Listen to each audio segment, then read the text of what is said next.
Welcome to the Intriguing Beings podcast with me, Roo Chater. Episode 13 with Matt Crowhurst. Good morning or good afternoon, depending on where in the world you are. I'm currently in Australia still. I've been over here for a week now. I've picked up some good podcasts with a few interesting people. So they'll be coming out in the coming weeks. This week I've got something a little bit different for you. I'm chatting to a gentleman called Matt Crowhurst, who is... well, I describe him as Mr Wakeboarding UK. That's how I think of him. So he's a professional wakeboarder. He also has a very good career as an MC. Works with brands like Arena Cross, talking to the fans on stage and shouting out the tricks for freestyle motocross sports and motocross riding, as well as wakeboarding and many other things. He's an incredibly charismatic guy and a very talented man. I've known him for some time now, and you'll hear that in the podcast. He's full of life and a really interesting character.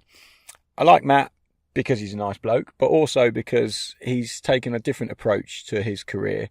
He realised he wasn't, ever going to be the best wakeboarder on the planet, had a few injuries along the way that held him back, but he still managed to carve one of the most successful wakeboarding careers in the business, with the talents that he does have. And even though by his own admission he'll say he's not the greatest wakeboarder on the planet, he's still an incredibly talented athlete. It's a long one, this one, so if you've got a big car journey coming up, this should see you through. It's about an hour and 20 minutes, so the longest one I think I've done so far. But it's just a really interesting conversation, and we talk about the history of wakeboarding, how Matt got into it, and then how his career developed, some of the injuries that he had along the way, and also a little bit about his young family and how he's getting his son Kit, and not far off Jasper, I expect, into wakeboarding as well. He's got a lovely wife, Sophie, who drops in halfway through the podcast to refresh us with beers. So thanks for that, Sophie. And I really hope you enjoy this one. As ever, please give this a thumbs up, like it, share it, post it on social media, get it out there as much as possible. I apologise for any truck noises in the background at the moment. I'm sat in a car park at the airport, about to hand a hire car back and jump on another aeroplane. But yeah, get it out there, tell your friends about it down the pub, let everyone know about the Intriguing Beings podcast. I've got a special shout out this week to a gentleman called Ollie, who works for the Rottnest Express. Ollie came bounding up to me on the beach at the Red Bull Lighthouse to Leighton event, which is why I'm over in Australia, and shook my hand and told me how much he's been enjoying the podcast, which was awesome to actually get a bit of feedback face to face. So great to meet you, Ollie, and thanks for tuning in. Anyway, let's get on with this week's episode. I really hope you enjoy it. So today I'm sat with an interesting guest, something a little bit different for you this time around because he's not a kiteboarder or a mountain biker. But my guest today is a chap called Matt Crowhurst, who I've known for... Matt Damon! I've known for some time. I met him... I think at one of the events on the White Air Festival, I think it was. Found the photos. You've got to post those photos. I will put the photos up. So we basically met and hadn't been told there was any fancy dress. No. I met you before that because you invited me to it. Because it was like end of season, wasn't it? It wasn't the end of season. We must have met at Surf Shop. Yes, we did meet at Surf Shop. So we met at Surf Shop, and I said, "Come to this event." Paralytic state somehow, and you're like, "Come to why there?" Fun. And you came. So anyway, we turned up there, and we didn't know it was fancy dress, but it was fancy dress, and it was Halloween. So we managed to fashion an outfit out of toilet paper and toilet paper. Yeah, and we went as mummies. You also fashioned, and you've got to put that photo in, an elephant trunk size phallus out of toilet paper. I'm glad you used that word because I can now keep this as a clean podcast. I'll try and keep... rather than tick the swear box. What I was wanting to do on this is, in the Family Guy FCC... Yes. Where he just goes like Episcopalian and just beep the whole thing. So if we could add a little section like that where I can reel off every expletive under the sun. Yeah, and make it really hard. Yeah, exactly. Yeah. I can do that. I've got some bubble noises that I'll add on over the top. So Matt's if you've never heard of him, what? You should look him up. How dare you? I think of him as Mr Wakeboard UK is how I describe him to my friends. What was really funny was Alex, who we were chatting to a couple of weeks ago, a friend of mine, he actually said that he bumped into someone who did some wakeboarding. So he was like, oh, I met this guy, Matt Crowhurst, the other day. And he was like, oh, yeah, Matt Crowhurst, Mr Wakeboard UK. So there you go. I was kind of right. How did you get into water sports and wakeboarding in particular? What sort of got you to that first point? So I went, which isn't the route that is now taken by any of the wakeboarders, or hasn't been for a very long time. I was one of the, not the first wakeboarders in the UK, but one of the first sort of guys who hit it pretty hard. I went the water skiing route, so I was water skiing from the age of, I think 7, although I did find a little certificate somewhere that said 1985, 86 from a water skiing contest, which would suggest I was 5. I think it was 7. It was 7 and did water skiing. My brother, 4 years older than me, we both got into it, and Mum did it when she was younger.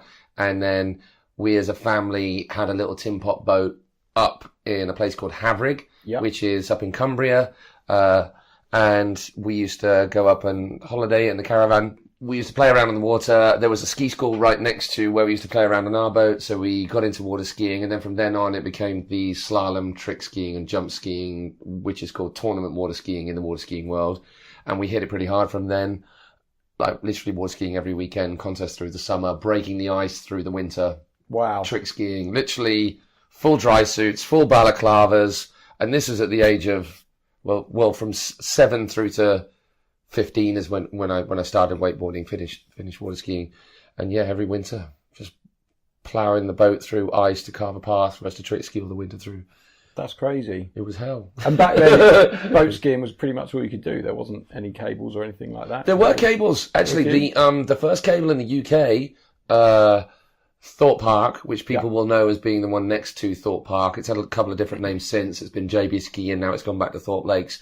That was 1984. That was around. Okay, so and then the National Water Ski Training Site, which was up in Nottingham at Home Pierpont, which is the National Water Sports Centre, they had a cable there. So we used to whiz around that on our trick skis and go rope swinging off it at night and that sort of thing.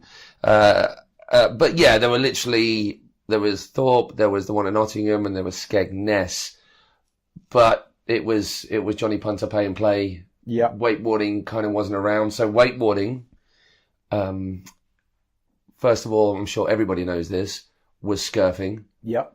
It was a smaller surfboard, and then they ended up, I think it was a windsurfer out in the US, and it wasn't a guy called Tony Finn. I'm going to get all the hardcore people at me that says, Tony Finn invented wakeboarding. He propagated the sport by being the most heavily sort of into it promoter of the sport. It's actually in New Zealand. We can put these photos up as well. A guy called, what's his Pat something, Kiwi national surf champion, was the first guy to have been recorded as carving a smaller, shaping a smaller surfboard and putting straps on it. And then in Australia, someone, Derby, oh God, I've written this article so many times I should be able to remember it. They came up with they called it a ski board. Okay. And then that went over to the States, and then it was the surfer that got popularised by Tony Finn from Liquid Force fame. And that's why Tony Finn is sort of considered as the godfather, because he basically did make it what it is today. And then the reason that wakeboarding was able to grow much more exponentially than it could through scurfing is that they then made the boards neutrally buoyant, i.e. they could be sunk below the surface of the water, and that was in the late 80s, and that then became a wakeboarder, and that was the rocket-shaped wakeboards at the late 80s, and that's when it became wakeboarding was no longer wake surfing, and then we had the first twin tip, sort of 90s after that. And when did you first see it? You were trick skiing and you were water skiing? So I was water skiing from 7, whenever the hell that was, and then I kind of seen it around, but I hadn't actually done it. And then in 96, I went to do some water ski training. So I was 15 at this time, went to do some water ski training with some guys called Nick and Jules Heaney, who were the first, maybe even first European professional wakeboarders. And there were these two loud as you like Geordie lads, like proper loud lads who was quite a force to be reckoned with within water skiing. Water skiing was too small for them. And they were like national champions in water skiing between them.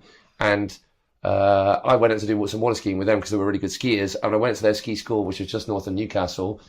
They ditched the skis. They'd started wakeboarding. So I went up there with my trick ski, my slalom ski, and they my jump skis. What are those? Came back with a wakeboard. My mum hated me. Really? Yeah. And then, so I travelled back down with them to go to this water ski contest at the start of the year. And then there was another contest a week later that my mum, she used to drive us around everywhere in a motorhome to all of these contests.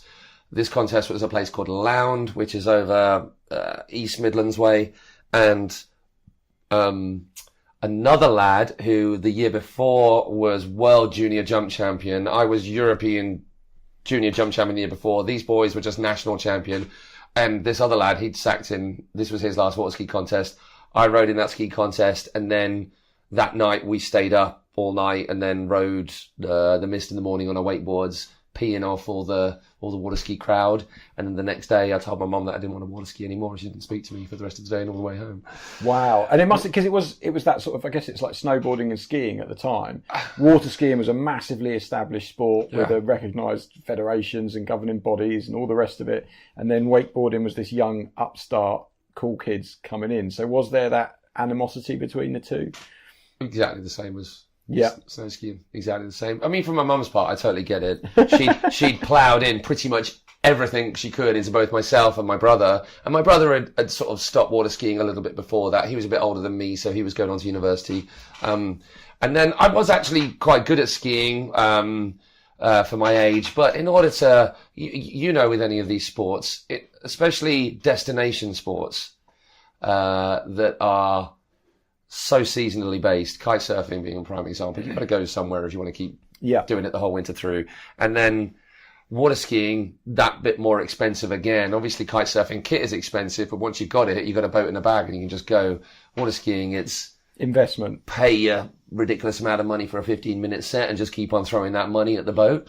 So to get over the hump, beyond whatever initial talent and time on the water you had to be going out to the States non-stop. And then by that time I'd been water skiing pretty full on from 7 through to 15. So at 8 years, I just got into starting to socialise. I love my playing rugby. And so I didn't want to give everything to water skiing and then jump on a wakeboard. No one's doing it. And I can start flipping and spinning straight away. Yeah. You're suddenly like, and then these guys who I've looked up to who are amazing at water skiing have canned it.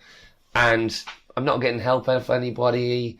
There was the usual governing body issues back then, which we will talk about more now, but it was sort of favoritism from the old boys and certain people getting help and not, and loads of stuff. But the upshot was I'd done it long enough. I was getting to a point where certain other people were just sort of starting to escape me. An example of being that the kids that one of the lads that I skied against and used to compete against and beat, he's been like the best slalom skier in the world for God knows how long, and world record holder. I just couldn't have competed with the amount of time he was getting on the water. And I mean, actually forget all of that. I got on a wakeboard and I enjoyed it.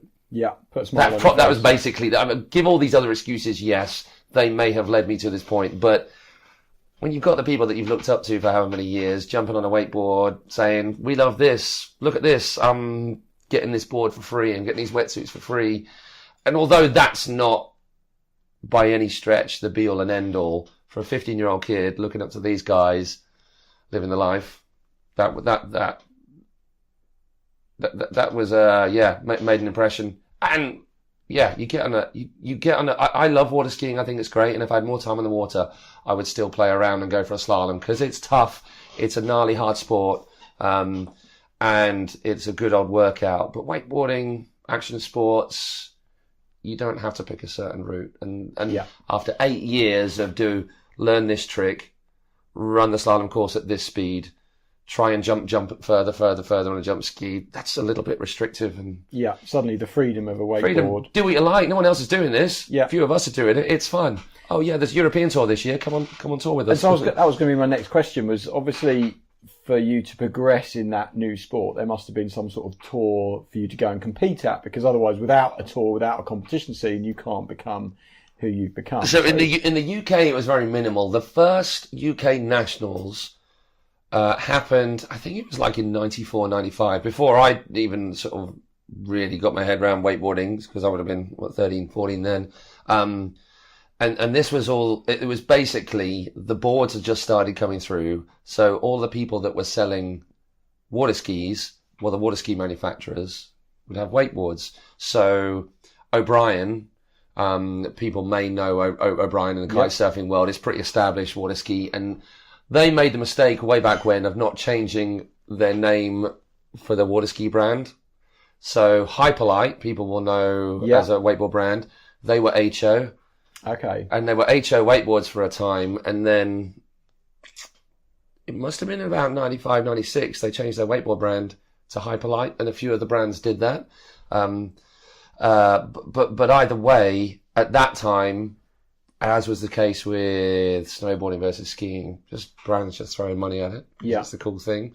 So there was a European tour, and these boys, Nick and Jules Heaney, and another lad, Paul Price, who is this former world jump champion, they were going on tour, and they asked if I wanted to go with them. For some reason, totally unbeknownst to all of us, my mum let a 15-year-old lad go on tour with a 17, 18 and 19-year-old lad, and they got me to Nottingham. We piled up a 3-door Fiesta. Brilliant. All ball bags on the roof and drove to Austria, southern Austria. Wow. Yeah. That's a hell of a drive. Good times, yeah. Can I say that I got drunk for the first time on that ferry ride? Yeah, I got drunk for the first time on that ferry ride, yeah. And there was never looked back. Never drank again, obviously. Hated it. Yeah, it was pretty amazing. How did you get on at the competition? So back then, wakeboarding consisted of 2 styles of discipline. You had freestyle and expression session. Freestyle was you write your trick run out. Okay, and you then go do your trick run. Do it. So very much to what I've been used to with water skiing. That was the same with trick skiing. You write your trick run out, you go and do that trick run. And you get points per trick, and there was a little bit of a style element. I think you got some subjective scoring in there for how cleanly it was done and whatnot. It was basically, you bosh out a bunch of tricks and do every single one of those tricks switch, you do well. Yeah. That first event, I'd still only been wakeboarding a month, so I'd had a couple of flips and a couple of spins. All looked horrific, obviously. And then they had the expression session, which is you get judged off the dock, and you get judged until you get back to the dock, if you get back to the dock, and that's it. And so they would have double ups at both ends. So if people on the kitesurfing world, whoever's listening to this, a double up is where the boat would drive around in a circle, and where it crosses its own wake, where the 2 wakes meet, it makes a wake twice the size. So you can go much bigger. Yeah. And that's how these days, well, even though they're doing off the wake now that the wakes are so big, that's how the first doubles were done. That's how the 1080s were done. That's how a 12 has been done on a boat through double ups. So you'd have double ups included at both ends, and you could just do what you like. So I always took to that quite well. I was like the youngest person on tour, and I think I made a couple of podiums throughout that year on the 6 stops that we did, out of the full open division in the expression session. And then I as the youngest junior, I kind of won the overall on the junior stakes throughout that year. So it was a good first year. So year you were European champion. Got free boards that year. Got hooked up with O'Neill at the end of that year as well. And I mean, you start throwing free stuff at a kid of 15 from just starting and taking to it quite well when you didn't get given anything in water skiing ever. And my mum was convinced. Yeah, so that was my next question. My mum was feel after that? sold. Like, I mean, wakeboarding. Sold. I would love to have her here now and ask her what on earth she was thinking letting me go. Yeah. Well, because that wasn't the only European trip, because we did that, and then that was in the Fiesta, and then the next stop was in Berlin, and we did that in a 3-door Golf. So you're just touring all around Europe with these bigger boys. It was ridiculous. Being fed beer along the way. No, not at all. Never. Just mainlining Red Bull non-stop for the entire... And how long did it take for wakeboarding to kind of become more established? Like, when did the first UK tour start happening, and when did it become accepted as part of the mainstream by the water skiing community? Oh God, that didn't happen for a long time. But from 96 through to 99, 2000, there was, I wouldn't say good money about, but there was certainly sponsorship aplenty for anybody and his dog to get a free board, which is always the way. Kind of brands make a rod for their own back in just giving too much away to the wrong people, and then at the end of it they think, oh, we didn't get anything out of that, so let's not sponsor anyone. Yeah, we'll get onto that, right? But it was like real salad days for the amount of support that it got. And I think the first UK tour, I think it was 97, but I didn't do much of it because I did the European tour for those first few years. So I didn't do much European level. So I was always way beyond that. No, it's just that's kind of how it came to be. And then there were these other events going on, so I started getting into them. And then by 98, 99, there were a lot of really good UK riders. The French and the German crew were kind of the best boat riders at the time. French and Swiss, actually. The French and the Swiss were amazing, some really good riders in amongst them. And then out of our little crew, we kind of held our own. After a couple of years, Paul Price, he kind of ducked out of it. But Nick and Jules, they were full-blown pro in the States, own boards, own bindings, living the life. Yeah. They made it big when there was money about. Because that's kind of, the States is where you need to go if you want to make it big in wakeboarding. In terms of financially. Boat riding.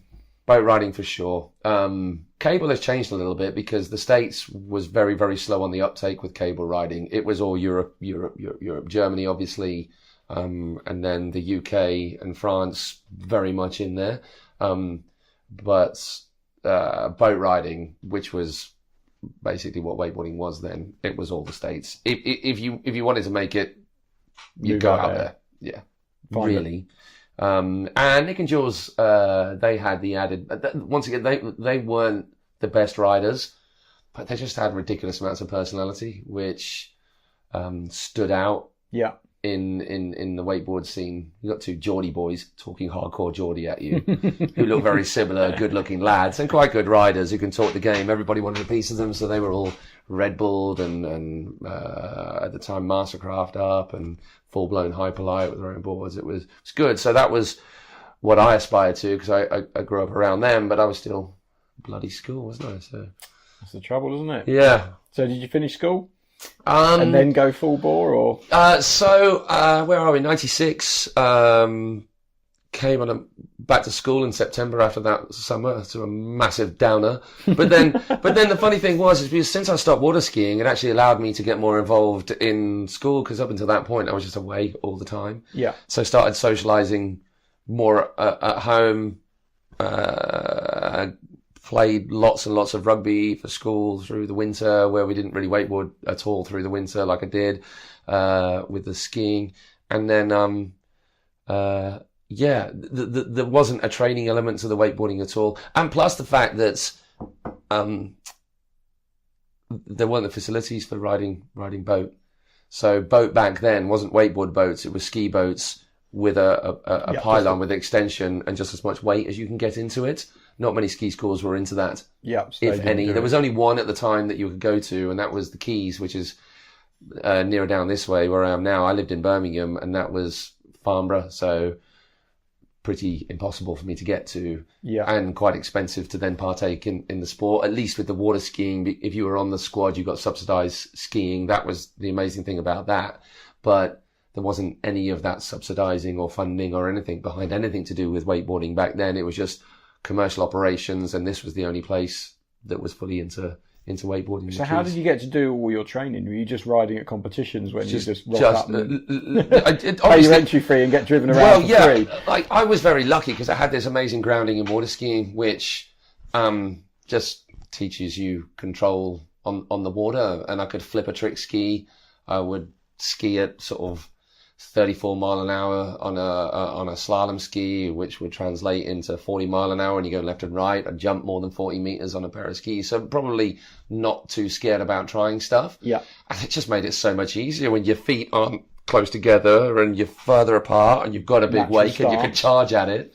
Yeah, it just felt really, really natural.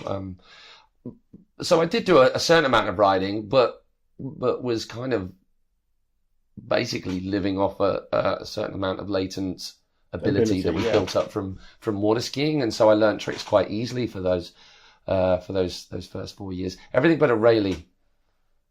First Rayleigh I ever tried was on a ski boat, no weight in it, small wake, low pole, shorts, rash vest. Pain. The first one I got away with. I got the board back underneath me and then went for the next one and ate a whole bunch of, face, and then didn't try it for a little while and then tried it a little bit later and kind of got away with it. And then the next one after that, smashed it. It literally took me from 96 through till 2000 for me to learn a Rayleigh. No way. So anybody out there who's struggling, freaking out about a Rayleigh, fair enough. Go learn it on a straight line cable, and much better way to do it than on a boat. Yeah, it's kind of your signature move these days with a high five. Oh, I love a Rayleigh high five. Nothing can beat it. Nothing can beat it. Textbook show waking, just as long as you go places where people don't know much about wakeboarding. Yeah, then it looks good. Then they love it. Yeah, it's always the stylish trick, isn't it? Wow, he's flying along. He's like a Superman. Wow, yeah. That's insane. Yeah, that's so cool. And you're like, yeah, I could do this other trick that's way, way harder.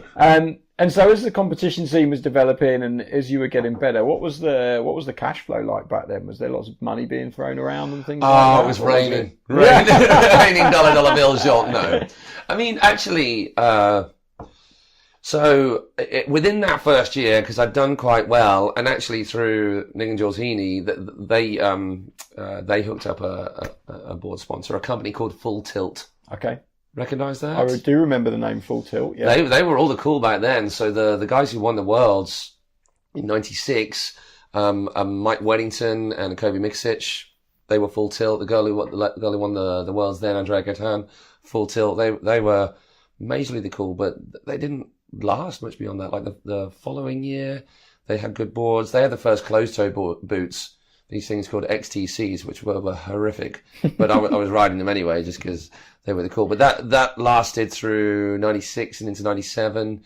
And so for me, like I got some board sponsor. I got a little bit of money out of O'Neill as well, which was insane for me at that age. For a young kid, yeah. Yeah, straight in the pocket and helping me to ride at events and train. So there was money about. And the cash prizes were hundreds of pounds for winning an event.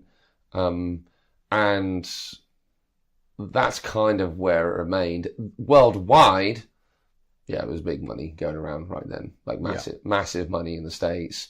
They had the World Championships, which is basically the American Championships, because they only ever held it in America. The WWA, which is the World Wakeboard Association, which is not the World Wakeboard Association. Which is the American Wakeboard Association. Back then it was very much America, but now it's like, obviously they take into account the world and do an incredible job at pushing the sport. But yeah, it was Americans and Canadians that were winning it all, and it was all in the States, and there was amazing money. Like there were, like from then through to probably early 2000s, there were, we just heard of ridiculous deals being done just on single sponsorships alone. Like there weren't the energy drinks.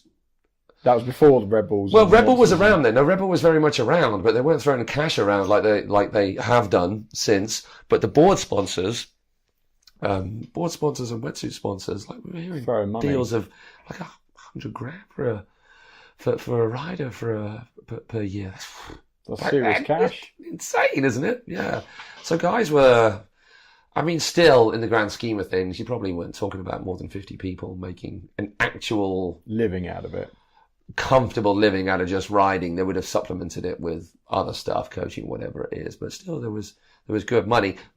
Not that us here in the UK or me were ever in that field and at that level of riding at that point. But that was the plan. That was where I was headed. So in terms of school, I did A-levels. Probably shouldn't have done it. Did A-levels. It was just at my school, everybody did A-levels. I was enjoying the socialising and the rugby and still wakeboarding through the summer, but really should have canned it at 15 and just gone, let's go, wakeboarding. Learn a language, become an electrician. You would have been set. Yeah, I'm going to end up having that conversation with the kids. Yeah, learn a language, learn an instrument, become a carpenter. You're made. Job done. Job Work done. when you want. Yeah, exactly. Yeah. Charge a fortune for it. Yeah. And so, I mean, you've had quite an interesting career, and one of the things I want to touch on, which you mentioned there briefly, you do a lot of coaching. Were you involved in setting up the coaching schemes and things like that at the time because you were so talented within the sport, or did you come to coaching a little bit later? No, I was coaching from pretty early on. So I was coaching from the year I started wakeboarding. Yeah. I mean, a lot to do with the fact that there weren't many wakeboarders about, not at a really high level. And also I'd been coached properly, if that makes sense, through the water skiing, because it was quite regimented. It was, we had a coach and we went to go and ski with that coach. So I was kind of used to that. And I really enjoyed it. And it was a way of sort of earning decent money. There are people out there who wanted to learn. So I was doing that from quite young.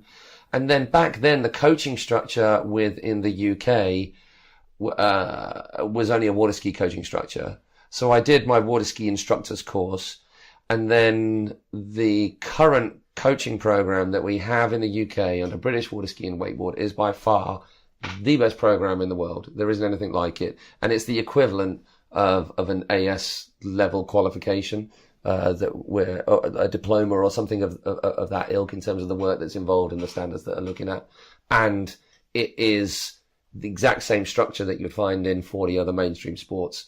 So if you do the first day of the wakeboard water ski boat coaches course, it's the same as the first day for football. So now it's amazing. Back then it was no. Yeah. So I was involved at the start as one of the initial coach tutors, assessors, and it has grown from there. And British Water Ski and Wakeboard have done an amazing job in bringing it to where it was. But no, just coached as and when I could in the summer holidays in between school. And then after that, at 19, finished school, and then went to Australia in the November with a mind to hitting it hard. That was my plan. 3 months in Oz, 3 months in States, blew my knee after a month and a half. No. Yeah.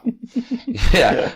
Didn't quite go according to plan. Yeah. Didn't quite go to plan. So I was in Oz and it was amazing out there. That's where I learnt my Rayleighs at Black Diamond Wakeboard School, which is an amazing boat school just north of Sydney. Spent a bit of time there and travelled around and had good times out there. But then after a month and a half on a double up, gone. Yeah. So back then they didn't do the hamstring grafts, or if you had a surgeon over the age of 50, they still did the old school patella, open your front of your knee up, which was a much longer recovery, albeit supposedly a stronger fix. Actually, before that, even in I forget, in '98, I did my cartilage. Good story. Got to tell you this story. Did my cartilage at an event, just on a cable. Tried my first flip on a cable. Crunched my knee. Exploded my nose on my knee. Couldn't walk. It was my cartilage that had gone. So I eventually had an operation, which was a day in, day out arthroscopy right then. Came out, was all good. The Friday after having the operation on the Monday, go out partying with the mates. As you do. Yeah. Obviously drinking a bit. And then midway point in the club, wherever we were, someone points down at my, I'm going to say velvet, but they weren't velvet. Suede trousers. Or maybe corduroy, beige trousers. Maybe that, because that was the cool then. My knee was just caked in blood. My leg was caked in blood from the knee down. No. So I'd obviously just been dancing around, it just swollen up. Split stitches, exploded. Leaking.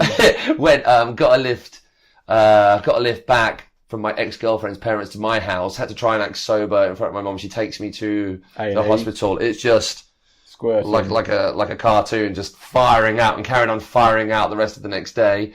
Fast forward to my follow-up appointment. Got this hard lump behind the scar.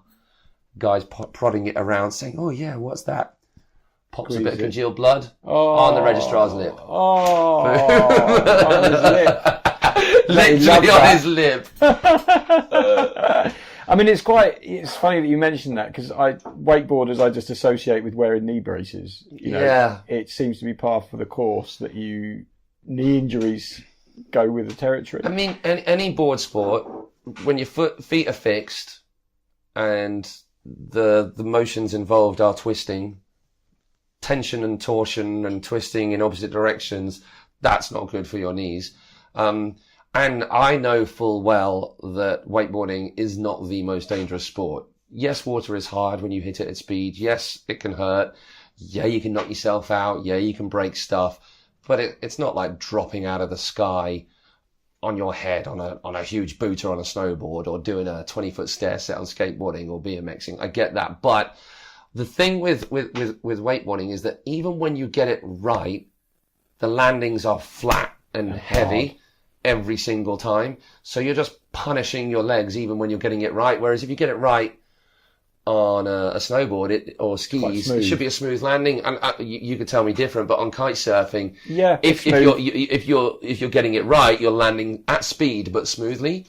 Whereas wakeboarding, you're on cable if you're hitting a kicker, on boat if you're going big and not finding the transition, just pounding it. And within a set, imagine cable, you do 2 hours on the cable, you're going to hit a kicker a few times, you're just destroying your knees again and again and again.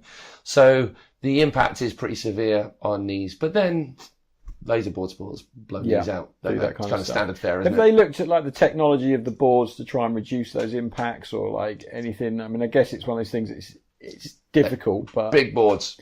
Big boards. The call is big boards now. Like the biggest boards out there, Liquid Force are doing like, there's 161.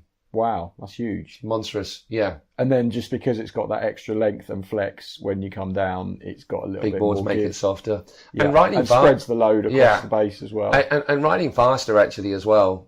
If you find the transition on a wake, you're good. Yeah, because it's a nice smooth running. But on boat, if you ride faster, of course, if you get it wrong, the you get worked. Higher. But landing out in the flats at a faster speed, more speed just makes it a softer landing. But big boards is the way it's gone. And there is a bit of that. The flex technology supposedly dampens out the landing. I think that it's always going to happen, and riders have just become more like actual athletes than they were in my day. So they can train themselves to be fitter and be able to cope with those kind of landings. We wakeboarded. We didn't do, or at least I'm not going to cast aspersions on everybody else. I didn't do anything else, and more fool me, because my body broke several times because of it. I don't think you'll never get rid of it, will you? It's just, I mean, it's like it's inherent to the sport. It's like rugby's a good example, isn't it? You're going to get how injured. Much bigger are rugby players now? Are they getting less hurt? Probably not. Yeah. It's difficult, isn't it? What was the worst injury you ever had? So in wakeboarding. I mean, that was the biggest time out. The knee out. And that was right at the worst time. When you were just looking at making... I won the European Juniors that previous year. I had some good rolling sponsorship. Was all set to just go full on. And I distinctly remember, like so clearly, up until that point, just not thinking twice about trying tricks. And obviously, it's on me that I became scared of trying tricks. But it's funny how just that and that year out, somewhere deep inside, just kind of triggered something. Just in sits your brain. with you, yeah. And hey, plenty of other people have big injuries, get over it, go ride hard, and still learn tricks. I know that. It's me being a bit of a can I say pussy? Yeah. Good. But hey, yeah, that definitely sat with me, because I used to learn tricks on the reg leading up to that point, and after that, it just did not come so easy. And then it didn't come so easy because blew my knee January 2000. Had that year out, started sort of playing around on a board end of the summer. And then I went out to the States to join Nick and Jules Heaney, who had a place out there in February, March. Spent a month out there getting into it, was really feeling it, got back a month later, broke my ankle. So I had that summer out, yeah. So you're just plagued by injury. Yeah, right that's actually been the worst injury for still affecting me. Like my knees are bad, but I still ride hard. My ankle, I got the nastiest old man cankle. And it's ongoing joke with everybody. My sausage ankles. I have to wear secret socks all the time because long socks pinch too much. Really? Yeah, it's bad. I basically wear tubey grip. It's like the swelling never went down. Yeah, exactly. Still swollen from all those years ago. Yeah. So that's actually been the worst one. And then got riding again at the end of that summer. So what was that? That's 2001. That year I was working at the Keys all that summer, leg in cast up on the dash. And then, so that year that I blew my knee in 2000, I ducked out of wakeboarding altogether, and I got a job in London working on a TV show called Rad. Do you remember that? Yeah, I remember Rad. But that was Christian Stevenson. Yeah, so I'd met Christian the year before, got introduced to him through someone, and through him got hooked up with Adidas Eyewear at the time, and so knew him then. And then I blew my knee, and then I knew he worked on Rad, and so I got in touch to see if I could work on the show and just did a researcher. So that was awesome. And then that was the first year of Wakestock, which I would have been riding in. And so I just said, "Oh, do you want any help with anything?" And I went up with my brother who was riding, and they threw me on the mic, and that's when I started emceeing. I was going to say, was this the start of your emceeing career? So that was the start of the emceeing, and then back then, when there was still TV coverage of stuff, Wakestock was on TV, so I did all the presenting for that. And so that kind of rolled on from there. And I got more and more jobs or asked to do emceeing, even though getting back into the wakeboarding. So at that point, I was kind of doing both, like dipping my toe in both, not going full ball with either, which is fine. I mean, hell, it served me well. But had I just gone, screw that, let's go to the States. Yeah. You could have maybe. Maybe. Who knows? But I didn't do that. I did this. So that's 2000. Did my ankle 2001. Was working again. Went away snowboarding with Rich Lane because I met Rich Lane and the whole kitesurf crew in 2001 because they used to come to the Keys and ride. And then we went on their board test in myself and the Keys crew. So a guy called Stu Mackey who ran the Keys and a few other people. We went out to, I think it was Teen, on their snowboard test in like February 2002. Dislocated collarbone. Straight out the front on a rail. Accident prone personality. Yeah. So that kind of, cemented the career. Well, that was like that. Yeah, that cemented me never getting any better at wakeboarding. But that was kind of like March. That kind of screwed me up at the start of the year a little bit. I think actually that was the last injury for a little while. Because then you were just emceeing. Because I wasn't wakeboarding. Not to the same levels. And the emceeing career is quite interesting. Before I chat a little bit more about that, just going back to the coaching, I've seen some pictures of you on Facebook doing some amazing, what looks like amazing things, like mega yachts in the Mediterranean. So that looks pretty good from the outside. Big money, surprisingly, in mega and super yachts. Yeah, I can imagine they can afford a few quid to pay you, and it works out quite nicely. What's the score with that? That came about, funnily enough, through water skiing. The lady who used to be head of British Water Ski, way back when, her son-in-law manages a fleet of yachts. Oh, wow. And they used to have this full-time wakeboard coach on one of the yachts so it's a single fleet of yachts. There's like 6 of them owned by these two businessmen. One has his own yacht, the 85 meter. One has his own yacht, the 65 meter. And the one who owns the 65 meter yacht, his son was well into wakeboarding. And so they had a coach on board with them 2 months of the summer, all of Easter, over Christmas. He had to can it. They needed to find someone else. So this lady, Jill Hill, thank you very much, told them about me. They got in touch with me, and that's how the super yacht thing started. And then some other work fed off from that. And then all my work with Nautique, who are literally not just the best boats for wakeboarding and wake surfing, all that business. They're amazing on the sea, which inherently the old school water ski wakeboard boats are terrible on rough water. You just never even consider them. These boats are good, and so they've made real big inroads into the super yacht market, where wake surfing is all the craze. Yeah. And so with Nautique and through various other channels, I've ended up doing boat handovers and coaching and training of staff and crew and doing that on behalf of British Waterski as well, getting crews trained up to a certain set level. Level so they can do it. Yeah, so that's just a totally mental world. It must be a completely different kettle of fish when you step on board one of those boats and you're like, what the hell is going on? It's mind-boggling. It's money on a whole other level. My gosh, it is ridiculous. Like, you think we all know some people who are a bit well off. Yeah, there's another planet. And you'll probably think it was quite expensive filling up my ski boat with fuel. And then I think it's quite expensive filling up your van. And they're literally filling up a 85-metre mega yacht. Yeah, that would fill our vans up for the rest of our lives. Absolutely bonkers. And so the MCing, you touched on that. That's quite a big part of your career now, and it's something that I kind of see you at events these days, and you're very natural at it, and you're very good at it. Did you have to work much to get it, or did you just find that naturally you could just pick up a microphone and chat? You'd have to ask people that listened to me in the early days. I might have been terrible. Maybe I thought I was amazing. I don't know. It actually evolved quite naturally, luckily, because most people who are really into a sport, if they can talk about that sport to a greater or lesser degree, and I got handed that when I got handed Wakestock, which was quite a relaxed event. Yeah. I mean, the contest wasn't, well, actually, to start with, it was fairly relaxed, the whole contest vibe. So it was, here's a mic, just chat wakeboarding and a bit of smack for 2 days over the mic.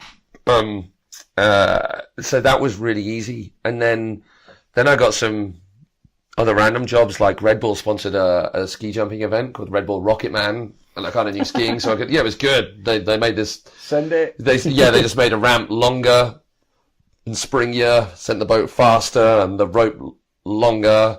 These guys just flying 60 meters on the skis. Oh my word. It's pretty ridiculous. Ski jumping is mental. Yeah. So I did that, and then just a few other bits of odds and sods. And through working on that TV show Rad, I kind of got a bit of a taste for the filming and the media side of things as well. So I was interested in that. And it all kind of worked together quite well at the time, and then it ended up evolving into emceeing more and more events, and then a little bit further down the line, when webcasting came into play, for the first time, I was doing a lot of work for Empora, did Freeze, which was in London, and the Oakley Arctic Challenge, Freestyle CH, the Air and Style, all doing the live webcast for Empora.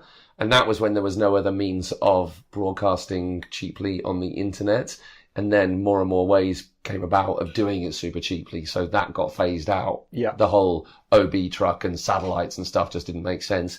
So I had like a 2 or 3 years of doing that. But great experience. Oh my gosh, so good. Doing all those different sports was just amazing. And then I've done so many random sports, like done TV presenting for Street Luge, Thundercat racing is a good one. Jet ski racing. I've done some surfing.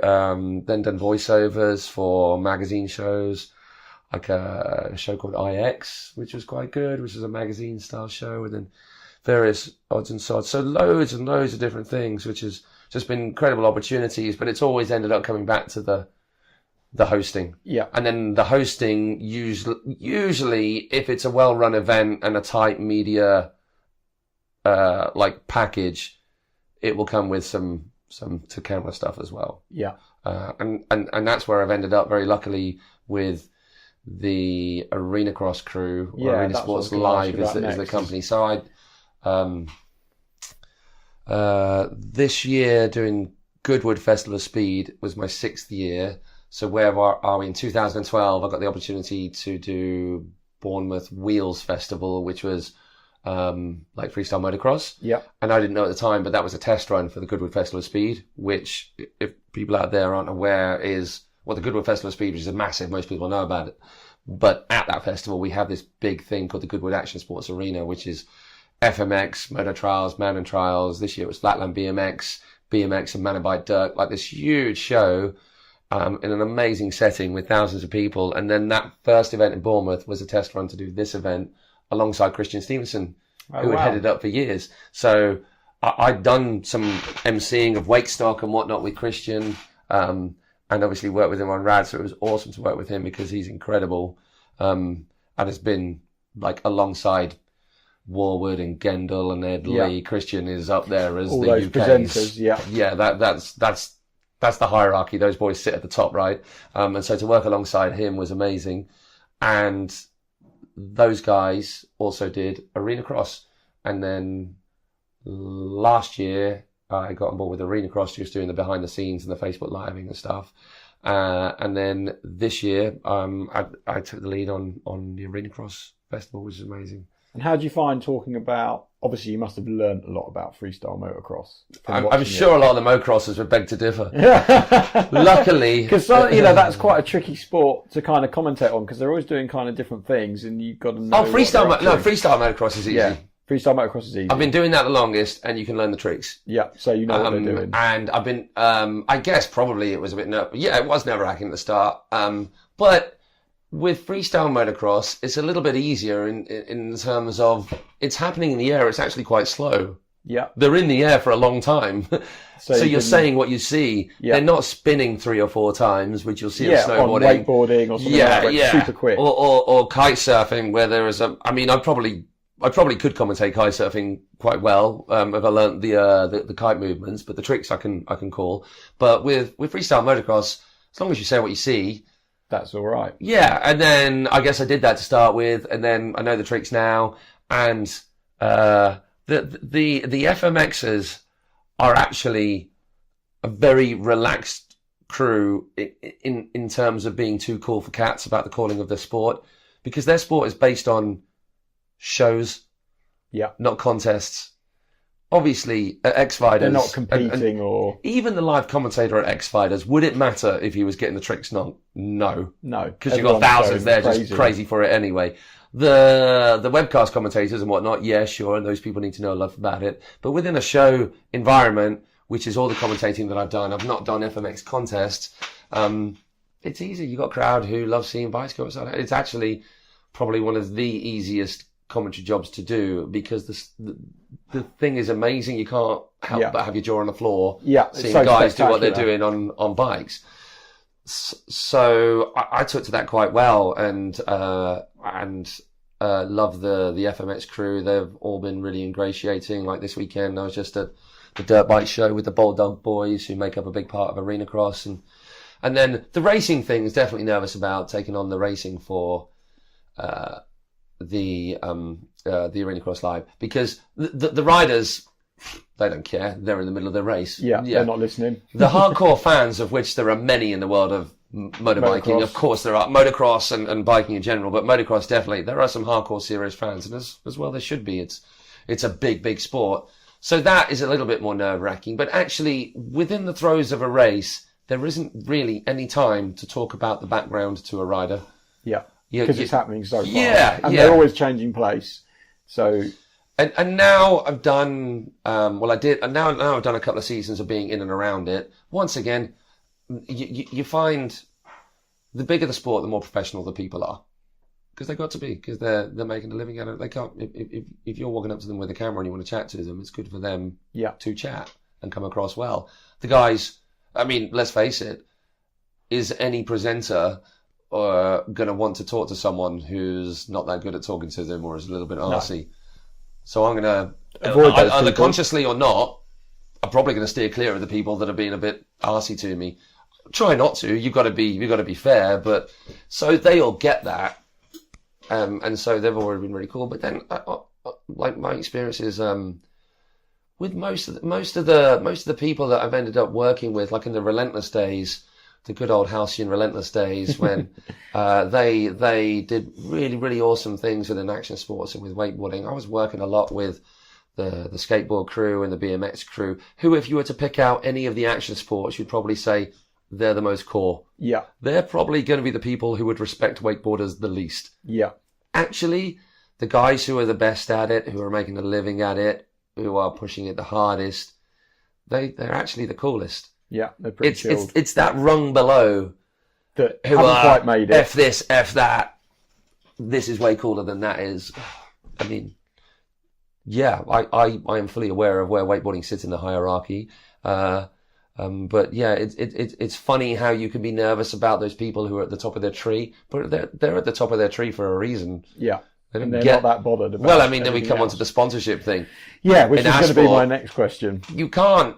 There are those few rare cases where we all know of them in lots of different sports where you can't escape that someone is just the best at their sport, and whether they're a little bit of a dick or not, they're going to get the support and they're going to get to the top of the tree. Because they're that good. Because they're that good. And fair enough, they're that good. But for the most part, the guys who have the long-lasting career in a sport, they do right by people and they're not dicks all the time. Yeah, just be nice. DBAD, that's my new acronym. Don't be a dick. Yeah. And with the sponsorship that you mentioned there, I mean, you've had quite a few long-term sponsors. Like you've worked with O'Brien for Babe, we're going to need some more beers. ages. You've worked with O'Brien for ages, right? I am their longest standing rider, I think. Just barely standing. Yeah. They're, I will rave about O'Brien till the cows come home, hence having stayed with them so long. Like, they've always made amazing boards. They were actually the first wakeboard brand to have an impact base. Wow. Yeah. Didn't know that. Didn't know that. Thanks, babe. Thank you very much. Yeah, they were. Way back when. And that would have been quite groundbreaking back in the day when you're hitting sliders and kickers. Yeah, and things like that. and just destroying boards left and right, hitting rails. And then, when was that? It was, come on. 2003, 2004. But what O'Brien are very good at is marketing themselves. They're like... You touched on that earlier. They kept the name. They didn't do a different wakeboard name. So Which... they Yeah, they just have that they kept the association of name. being a ski brand. So inherently, immediately, anybody who's looking for a brand because of the cool related with that brand is going to steer clear of water skiing and inflatables, understandably. And O'Brien just suffered for that for quite a long time, and still do to a degree. But looking at it from a flip side, as I have learned to do, because obviously when you're wakeboarding, you want the brand that you're with to be the coolest brand going. Yeah. You want them to do cool marketing stuff, and you want them to maybe change their logo from the water skiing logo and whatnot. You look at it from the flip side, and wakeboarding makes up, I'm doing a small pinch finger. Yeah, impression, tiny amount. tiny amount impression with my fingers right there. Makes up a very small percentage of the sales within towable water sports.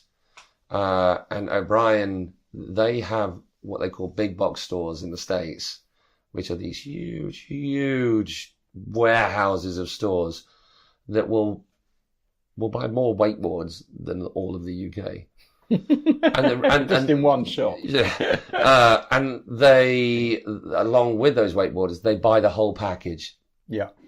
They'll buy the boots, they'll buy your ski gloves and your knee board and your Ringo and your inflatables and all the various other odds and sods, because it's an easy sell for O'Brien. So from that point of view, from a business point of view, they're making the right call. Yeah.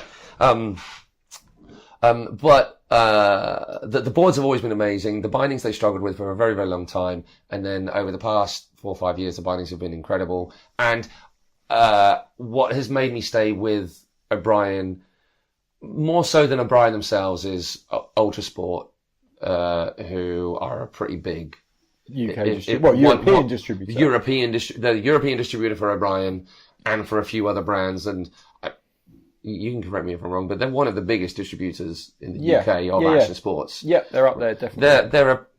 They're a pretty amazing entity in terms of the brands they've had for a long time, the support they've given me and a whole bunch of other riders across loads of sports. And when you think about things like Gordon Way and his brother who started Ultrasport, they basically popularised windsurfing. Yeah.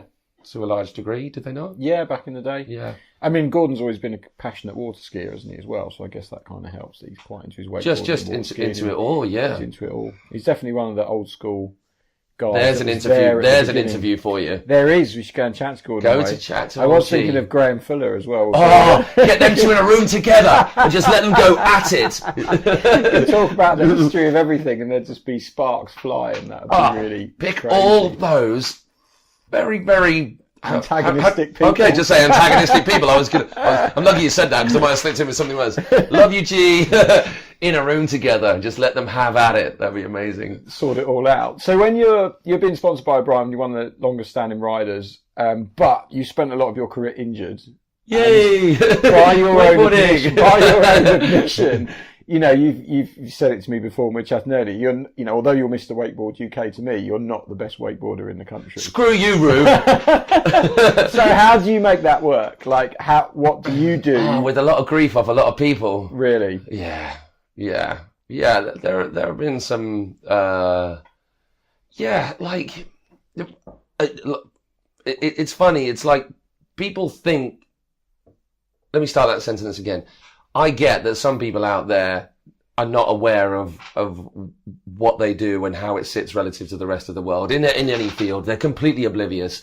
I'm fully aware of what level my wakeboarding is at, and I'm always been aware of it. I have never ever claimed to anybody that I've been the best. I've done well at certain events, and I've bigged that up. And then the MCing thing and the DBAD thing, and just kind of trying to do right by people. Don't screw people over. Talk to people if they want to talk to you. Which is, that's pretty much it. Sometimes, especially now I'm MCing, sometimes the last thing you want to do is talk to anybody. Like when you came and said hello to me immediately after a 40-minute show at Goodwood. Oh, hi, bro. Yeah, cheers. I've got a headache. Can I stop talking for a minute? But then you just brush that little bit of ego aside, and then you feed off the enthusiasm of the people around you, and then that's what brands buy into. There are so many really, really good riders out there who are good kids, good people as well. But you've got to come out of your shell. Yeah, you've got to come out of your shell because you can do a few flips and a few spins. Big whoop. So can everyone else. So can everybody else. And even if you can do way more than other people, how many boards is that selling? Yeah. How many wetsuits is that actually selling? It's not. Do you get involved with product launches and things like that? Like when Ultrasport are promoting products or wetsuits, do you go along and, put yourself behind that as well? Where I possibly can. With Ultrasport, as I have got more busy, and had to diversify into other areas to feed the various mouths bleeding me dry in this household. As I've had to diversify, I don't get to do as much as I would like within wakeboarding. Certainly for people like Ultrasport, who I would love to do an awful lot more with. I still work for them hardcore. I still push O'Brien and everything that Ultrasport do as much as I possibly can. But there is certainly an issue within wakeboarding where marketing is not as strategic as it could be. Obviously, you're the prime person to talk to about advertising. Give Room more advertising money. Yes, live and die by it. But when there were magazines, it was just kind of you had to put money in a magazine. If you didn't, even if it wasn't actually benefiting you, it would have a negative effect in terms of the perception of that brand. So maybe it did affect you badly, but no one actually knew. Yeah, so no one said anything about it. But then when times are tough, the advertising goes, they'll still give riders money. But then this is my big thing that I said to you earlier, and the sort of things that I want to talk about. The whole sponsorship thing is always reliant on multiple prongs of attack, because one thing on its own just doesn't ever work. Give a rider a board and say, go do well with that. That will do you diddly squat, unless it's a Parks Bonifay or a Kelly Slater or a Tony Hawk or or a massive name, or a massive name, whoever, like Aaron Hadlow, an Aaron Hadlow, yeah, all the old school names I'm remembering are nothing current and contemporary whatsoever. But it's funny because it feels like, and this might just be nostalgia, it feels like because action sports has got so big, there is not the scope for you to have a Travis Pastrana, a Parks Bonifay, an Aaron Hadlow, a Kelly Slater, because there's so a Tony many other Hawk, people out there. It's hard because to those stand guys out. did it first, and they're still doing it. Yeah. I'm assuming guys out there know who Parks Bonifay is. Yeah, he's still full-blown Red Bull rider. Yeah, and still shreds, but not in any way, shape, or form close to the same universe as what leads the way right now. Because he broke it when he broke it, he did well, and I think, obviously, not in the same ballpark in any way, shape, or form before I have the trolls jump down my neck about me comparing myself to Parks Bonifay. All right. I can just see the comments flying in right now. Yeah. but like bigger fish, small pond syndrome here in the UK, myself and a collective of others, we did well back when the sport was fresh.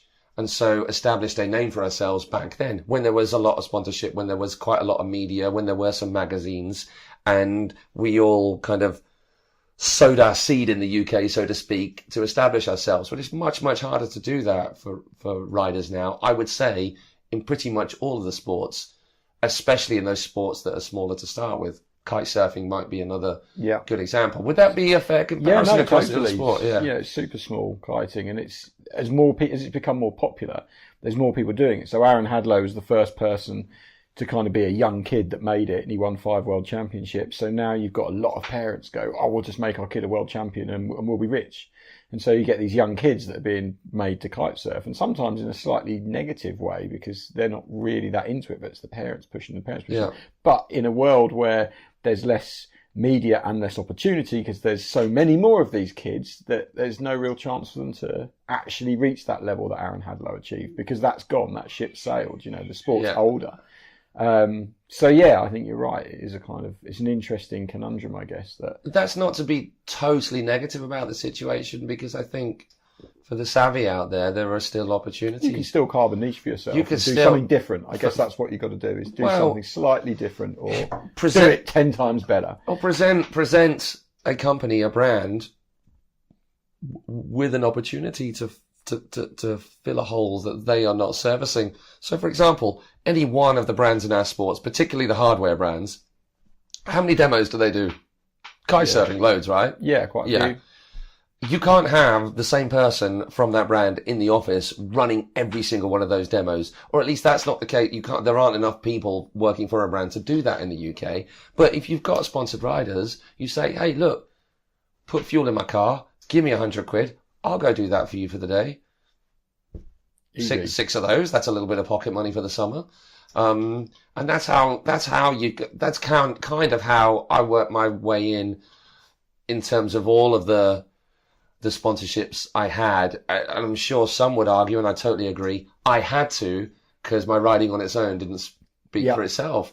I had to offer more than just what I was doing on the water. And I also felt that I had to offer more than whatever I was doing on the water, because even if I was the best in the country, that's just not offering anybody anything. Yeah, it's not going to cut it. So what? You're national champion. Who sees that? Yeah, not many people. Literally, who sees that? How many boards is you being national champion selling that brand? That's the hard thing. Like, if you think about, certainly with Ultrasport, who dish out an awful lot of product across an awful lot of sports, they always said to me, Neil Staples, who heads up Ultrasport, who's a really, really savvy dude, and totally says how it is all the time and puts me on my place quite a lot. He says, for it to be worthwhile, realistically, to make sponsorship worthwhile, me giving you this board now, Matt, has to result in 3 sales. So 3 times the worth of that board. Because it's not just them selling one more board to pay for that more board. It is selling more than enough boards to pay the cost of getting that board over from the States, to pay for the cost of that board on a shelf versus another board that we're going to sell that we would have made more money on, and so on. Yeah. And you could try and sit down and have these conversations with a lot of riders, but they don't want to know. Not interested. Not interested at all. Don't understand the business mechanics of it. That at the end of the day, shut up and give me a board. Yeah, I just want a free board and some stickers. Yeah. But then, all is not lost. This is just a word to everybody out there. There are niches and there are holes to be plugged with yourself. Yeah. If you pardon the graphic imagery there, you've just got to find that niche. Find that hole and plug it. God damn it. And in recent years, you've just sort of started working a little bit more with the national governing bodies and stuff like that. I know you've been working as a coach and various things, but you've become a little bit more involved. As your kind of pro career has kind of slowed a little bit more, you've become more involved with that. What's been going on there? So, governing bodies across all entities is a weird business for anybody involved in the sport.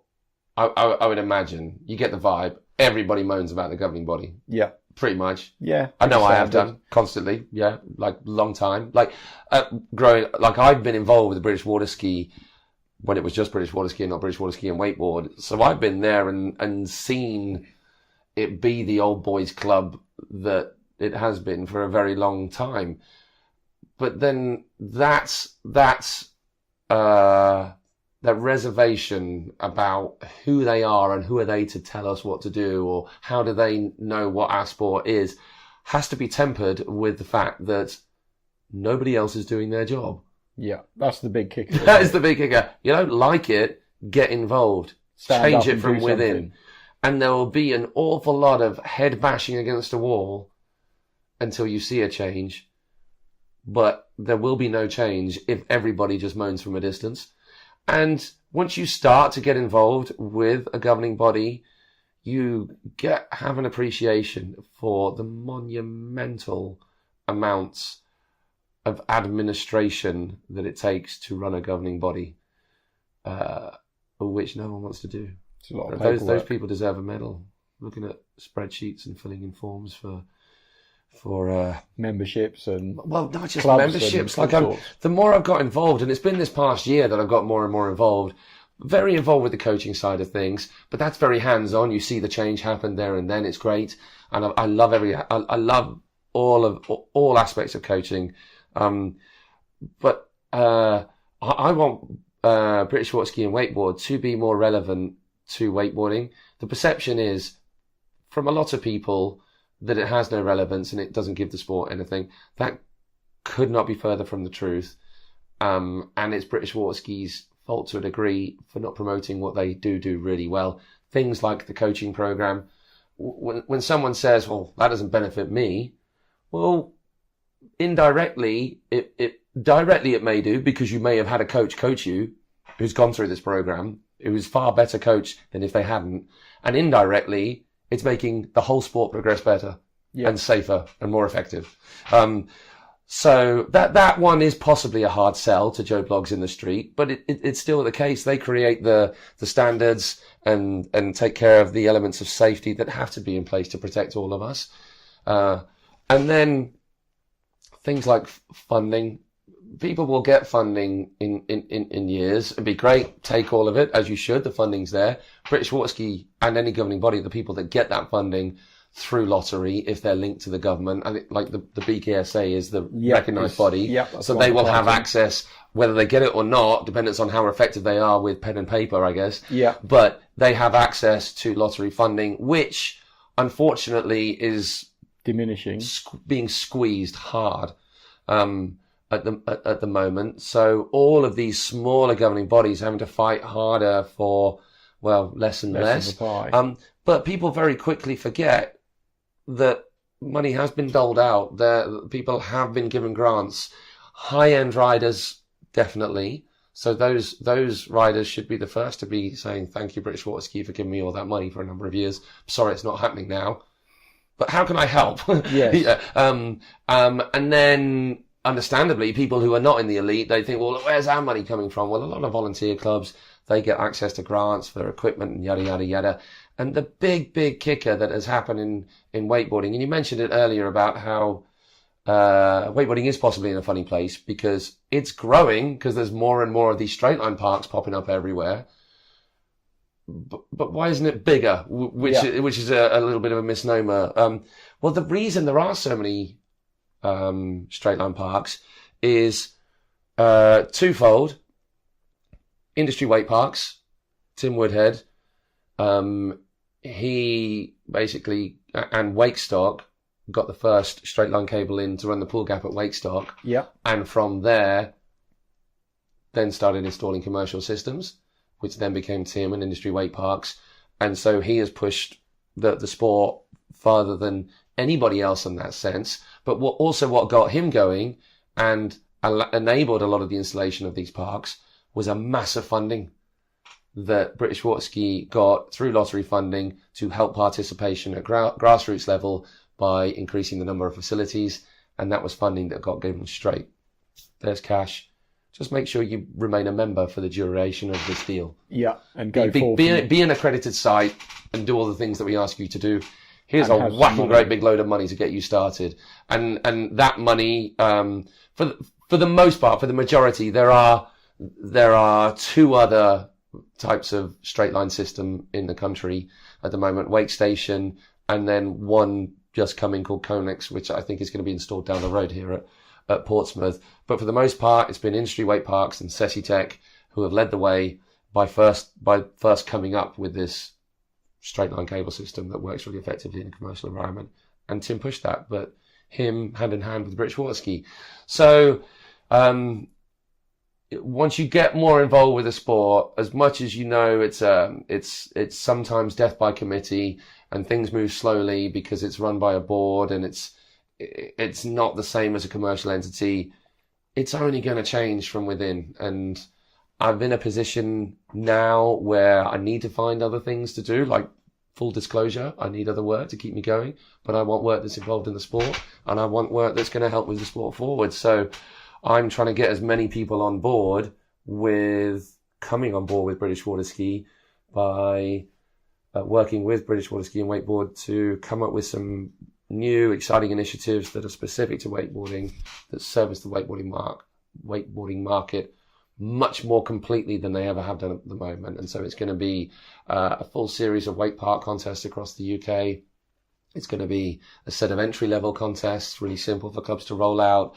It's going to be a brand new website, which will be that new portal for wakeboarding in the UK. And everybody just needs to bloody well get on board. Yeah, and support it. Well, yeah, definitely support it, but not just for the good of the sport, inverted commas, because they feel like they should, but for the good of the sport, because the good of the sport means for the good of you, because you're in the sport. Yeah. Yeah, it's that classic one. There's a big thing in kiting that, you know, as it gets more popular, the beaches get busier. And you always see a lot of people going, oh, it's terrible down the beach today. There's so many kiters. It's rubbish. We don't need any more kiters. And then you say to that person, well, kiters come and go. So if you stopped all the people learning to kite surf right now and you had no more because the sport's full and we don't want the beaches any busier, then in 6 years there will be no kiteboarding because everyone gets families, people change. And how expensive the kit is going to get if no one's buying it. Yeah, if no one's buying it, no one's going to be developing kit, the kit's going to stagnate. So I think, yeah, like you say, it's really important that people do things for the good of the sport because without the sport being good, there is no sport. You've got your two boys, Kit and Jasper, and your lovely wife, Sophie. And the last couple of years, you've been getting Kit into wakeboarding. How's that been going? It's longer than that. I took him out when he was 5 months. Oh, you took him out when he was 5 months? My arms, yeah. I was just holding him as you went round. Stuck him in the board, kicked him out there. Yeah, there you go. We were out in Abu Dhabi at the cable, and it was like bath water there, and it was chest high. Super perfect. I mean, he was nonplussed about it. Didn't really know what was going on. It was more for me. For a ride. It was more for me. Yeah. Yeah, because we went out there again the following year and he bawled his eyes out the whole way around. Take me in. Yeah. So I've been taking him out, getting him to go out on the board with me for quite a while, and then got him out on the board itself in his own little bindings just next to me at Lagoon Wake Park, which is just outside Brighton, Hove Lagoon, which is a great place to get into wakeboarding and hit some rails if you're into it, and loads of sports, and windsurfing and everything down there. It's an awesome place that I go to quite a lot. We set up 2 lines off the carrier on the straight line, and I just drag next to him, kind of holding him on my arm, holding the board in the right place. But always when we've done it, and we've done it a few times, and it sort of almost let go, and he's almost getting dragged along. He's all talk up to the point of actually doing it, and then as soon as he's in the water, when are we going to finish? So I've got him doing it, and just basically got a couple of passes out of him just to sort of keep his hand in. And then the real turning point was this year, where he got a ton more confident in the water, just did not mind jumping in and splashing around, just in swimming pools and whatnot. Yeah. And then with the crazy weather that we had, oh, there's another Winnie Pops. We're not drinking beer. We all went up, the 4 of us, up to Hannam's Wake Hub, which is an insanely good cable. It's like the best cable, as in actual cable, for Airtrix cable in the country. And it's great for features as well, and it's really good atmosphere, and it's run by brothers Ben and Terry and Ben's wife Jess, and just it's a rider's cable, like as in the vibe, the whole atmosphere is amazing. Highly recommend it to anybody. And they were having the nationals, so we went up a few days before the nationals just for me to get a bit of practice and to go and hang out, and then. Ben Hannam's son is 4, who's whizzing up and down the straight line cable on his own and doing laps of the full cable. Oh, wow. With Ben by his side. But then just before that, he was telling me that Harry is now doing full laps of the cable kind of on his own at super slow speed. Which is pretty awesome. Pretty amazing, yeah, at 4 years old, yeah. He actually ended up riding in the Nationals. No way. Yeah, they slowed the cable right down, and he went in the youngest age category, but just did a full lap on his own in the contest. It was amazing. So when Ben sees Harry going up and down the cable, he's like, have at it, and just straight away. And he was doing full lengths of the cable. Like, I'd get him started, and he'd do full lengths of the cable up and down on his own. So full props to the Hannams, to Ben for making that happen. And then I went back up to the Nationals the weekend with just Kit, and he was hanging out the whole weekend with all of these other kids, just sort of getting taken under the wing by all of the older kids, just in his wetsuit all day long, every day, in and out of the water. Loving it. Doing body drags on the cable, jumping on my board to go and wet the rails down in between each category for the riders, and just all over it. And that's made the essential difference, is that he was a bit more confident, and he was immersed in it, and see all these other kids doing it and wants to be around it. And so for me, that's a little bit frustrating, because I don't have my own park. I don't live near an own park, my own park. So lots of places are really, really kind in letting me jump on the cable for free, like South Coast Wake Park, like Lagoon, or if I go for a boat ride or a cable at the Keys that I mentioned earlier, where I used to work, or Leader Buse's place. They all hook us up really well, but it's all a distance. Yeah. And I'm not there every day, and my work is all over the place all the time, so I'm not with them. So it's a bit frustrating, and I really wanted to get them on the water much more. But that made the difference, and I think that's it. For anybody who's out there who wants to get their kids wakeboarding or doing any of these sports, I think they've got to kind of be immersed in it a little bit. Yeah, where they see it going on, and it becomes more natural, and they see other kids doing it. Oh, the way that I got Kit doing it to start with is just on a stand-up paddleboard up and down the cable. Oh, really? Yeah, just me sat behind him on a handle, and him sort of holding on, then him standing sideways and holding on, and then him pretending to lean, and then I actually put him in his wakeboard on the sub, and then went up and down the sub. Yeah. That's quite a good way to do it. Yeah, it was a really good way of doing it. And it's the best thing. It is the best thing. Them riding.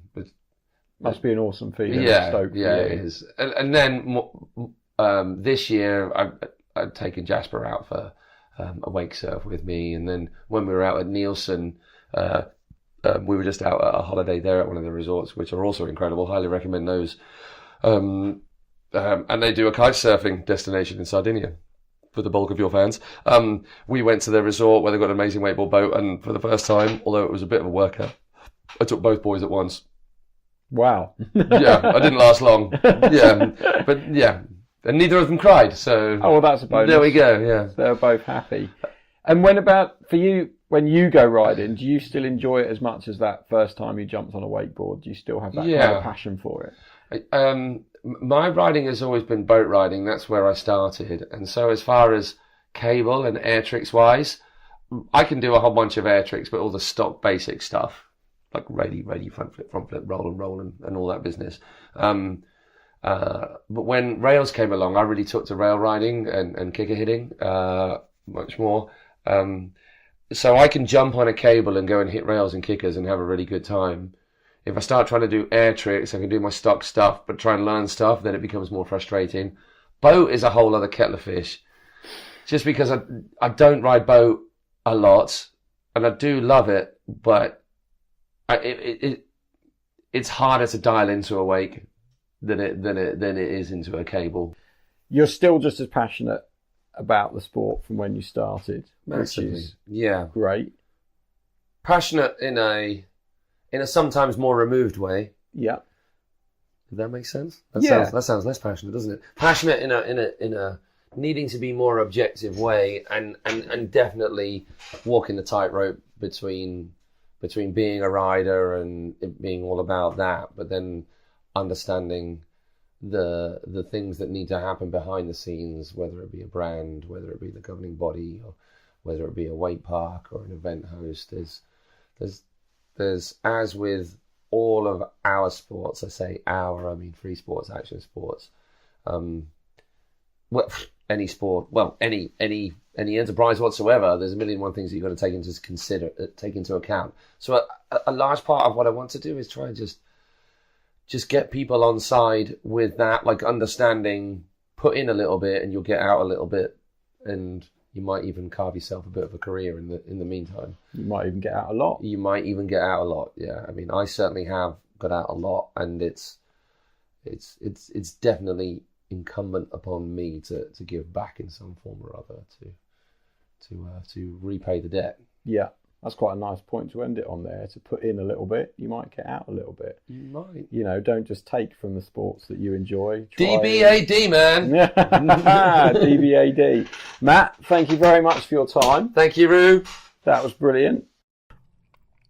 So there we have it. A very insightful chat and a little look into the window of the world of wakeboarding with Matt Crowhurst. I really enjoyed listening back to that one. I recorded it about a month ago.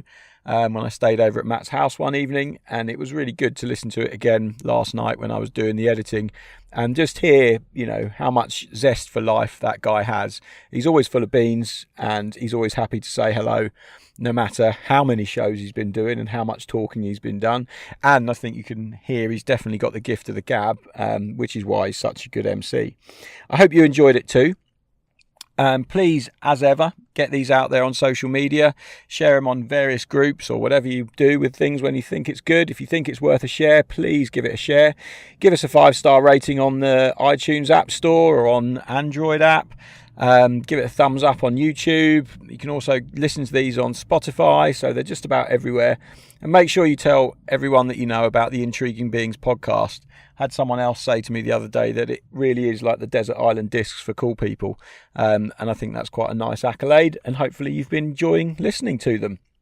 I'm going to go and jump on a plane now, but I'll be back next week with another episode. It's been a bit tricky getting the uploads done, so hopefully I'm going to be able to upload this at the airport by tethering my mobile phone. So if that all goes swimmingly well, then this will be online and you'll be listening to it today. Have a great week, everyone. Until next week, you've been listening to Roo Chater and the Intriguing Beings podcast.